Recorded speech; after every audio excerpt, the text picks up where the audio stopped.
സംസ്ഥാന സമ്മേളനം ആഗസ്റ്റ് 19 മുതൽ 22 വരെയുള്ള തീയതികളിൽ തൃശ്ശൂരിൽ വെച്ച് സംഘടിപ്പിക്കുക.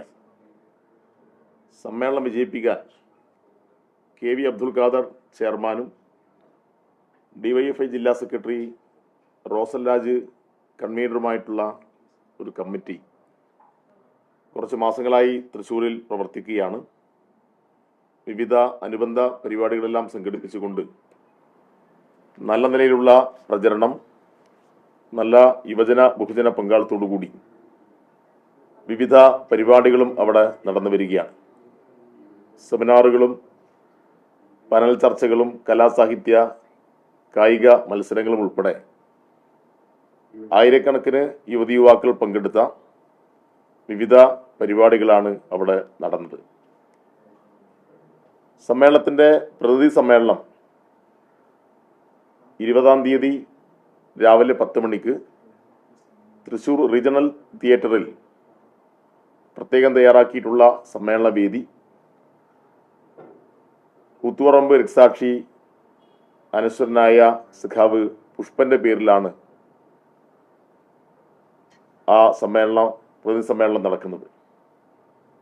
ആ പുഷ്പൻ നഗറിൽ നടക്കുന്ന സമ്മേളനം പ്രമുഖ ചലച്ചിത്രകാരനും ആക്ടിവിസ്റ്റുമായിട്ടുള്ള പ്രകാശ് രാജാണ് നിർവഹിക്കുന്നത്. 22-ാം തീയതി നടക്കുന്ന പൊതുസമ്മേളനം കേരളത്തിന്റെ ബഹുമാനപ്പെട്ട പ്രതിപക്ഷ നേതാവ് സഖാവ് പിണറായി വിജയനാണ് ഉദ്ഘാടനം ചെയ്യുന്നത്. 1 ലക്ഷം യുവജനങ്ങൾ പങ്കെടുക്കുന്ന റാലിയാണ് 22-ാം തീയതി വൈകുന്നേരം തൃശ്ശൂരിൽ നടത്താൻ ഉദ്ദേശിക്കുന്നത്.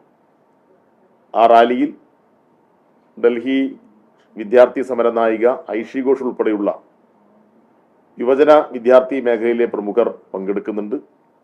DYFIയുടെ അഖിലേന്ത്യാ ജനറൽ സെക്രട്ടറി ഹിമരാജ് ഭട്ടാചാര്യ, അഖിലേന്ത്യാ അധ്യക്ഷൻ A റഹീം, അഖിലേന്ത്യാ സെന്ററിൽ പ്രവർത്തിക്കുന്ന ജെയ്ക്സി തോമസ് ഉൾപ്പെടെയുള്ള അഖിലേന്ത്യാ നേതാക്കളും ഈ സമ്മേളനത്തിന്റെ ഭാഗമായി പങ്കെടുക്കുന്നുണ്ട്.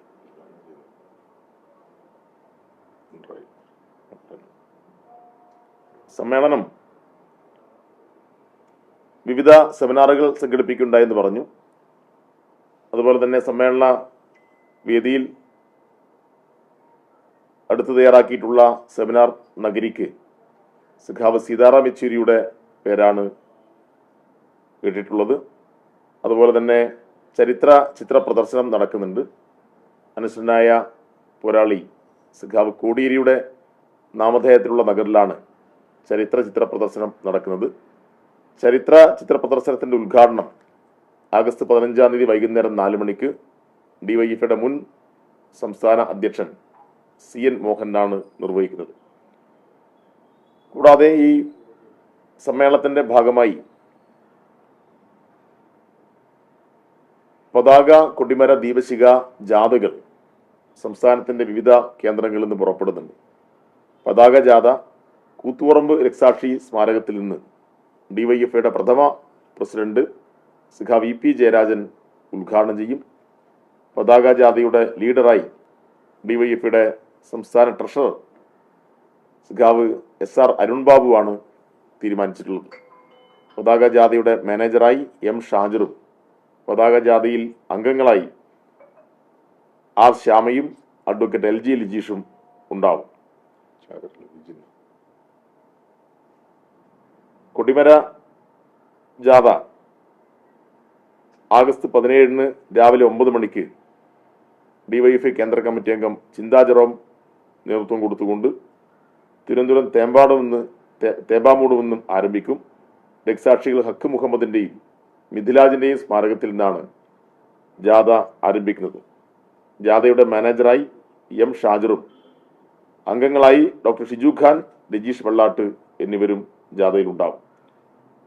അതുപോലെ തന്നെ സമ്മേളന നഗരി ഉയർത്താനുള്ള ദീപശിഖ കൊടുങ്ങല്ലൂരിൽ KU ബിജു രക്തസാക്ഷി സ്മാരകത്തിൽ നിന്നും DYFIയുടെ കേന്ദ്ര കമ്മിറ്റി അംഗം സഖാവ് ഗ്രീഷ്മ അജയ് ഘോഷ് നേതൃത്വത്തിൽ പുറപ്പെടും. ജാഥയുടെ മാനേജറായി അഡ്വക്കേറ്റ് രാഹുൽ, അംഗങ്ങളായി രമേശ് കൃഷ്ണനും ശ്യാം പ്രസാദും ഉണ്ടാവും. പതാക ജാഥ സഖാവ് ഇ.പി. ജയരാജൻ ഉദ്ഘാടനം ചെയ്യും എന്ന് പറഞ്ഞു. കൊടിമര ജാഥ ഡിവൈഎഫിയുടെ മുൻ അഖിലേന്ത്യാ അധ്യക്ഷൻ PA മുഹമ്മദ് റിയാസും, ദീപശിഖ ജാഥ ഡിവൈഎഫിയുടെ മുൻ അഖിലേന്ത്യാ അധ്യക്ഷൻ സഖാവ് KN ബാലഗോപാലുമാണ് ഉദ്ഘാടനം ചെയ്യുന്നത്. 52 ലക്ഷം അംഗങ്ങളെ പ്രതിനിധീകരിച്ചുകൊണ്ട് 590 പ്രതിനിധികളാണ് ഈ തൃശ്ശൂരിൽ ഒത്തുചേരുന്നത്. കഴിഞ്ഞ സമ്മേളനത്തിന് ശേഷം ഈ സമ്മേളന കാലയളവ് വരെയുള്ള ഡിവൈഎഫ്ഐയുടെ സമര സംഘടനാ പ്രവർത്തനങ്ങളും സന്നദ്ധ സേവന പ്രവർത്തനങ്ങളും ഡിവൈഎഫ്ഐ വിവിധ വിഷയങ്ങളിൽ നടത്തിയിട്ടുള്ള ഇടപെടലുകളും എല്ലാം സംബന്ധിച്ച് ചർച്ചകളും നിർദ്ദേശങ്ങളും പുതിയ കാലത്തെ എങ്ങനെ അഭിസംബോധന ചെയ്യണം, എങ്ങനെ പുതിയ കാലത്തെ പ്രശ്നങ്ങളെ കൈകാര്യം ചെയ്യണം എന്നെല്ലാമുള്ള സ്വയം വിമർശനത്തിന്റെ അടിസ്ഥാനത്തിലുള്ള ചർച്ചകളൊക്കെയാണ് സമ്മേളനത്തിൽ സാധാരണ ഉയർന്നു വരിക. ആ അർത്ഥത്തിൽ സമ്മേളനം 19 മുതൽ 22 വരെയുള്ള തീയതികളിൽ തൃശ്ശൂരിൽ വെച്ച് നടക്കും.